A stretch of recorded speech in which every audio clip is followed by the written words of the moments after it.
മഹാനായ സഅദ് മുആദ് റളിയല്ലാഹു അൻഹു വഫാത്തായപ്പോൾ നബി സല്ലല്ലാഹു അലൈഹി വസല്ലമ തങ്ങളും സ്വഹാബികളും സഈദിൻ്റെ ജനാസ കാണാൻ വേണ്ടി പോവുകയാണ്. പോകുന്നത് എങ്ങനെ?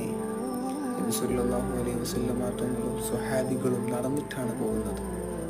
അപ്പോൾ നബി സല്ലല്ലാഹു അലൈഹി വസല്ലമ തങ്ങൾ നടക്കുന്നത് കാല് വിരലുകളൊക്കെ നിലത്തുകുത്തി ഭൂമിയിൽ പതിച്ച് മടമ്പ് പൊക്കിയിട്ടാണ് നബി സല്ലല്ലാഹു അലൈഹി വസല്ലമ തങ്ങൾ പോകുന്നത്.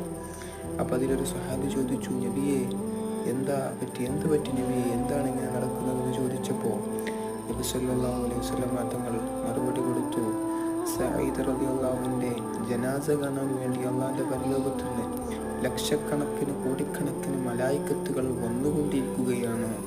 അതുകൊണ്ട് ഇവിടെ കാല് കുത്താൻ സ്ഥലമില്ല എന്ന് നബി സല്ലല്ലാഹു അലൈഹി വസല്ലമ തങ്ങൾ പറഞ്ഞു. അപ്പോൾ സ്വഹാബി ചോദിച്ചു, അതിന്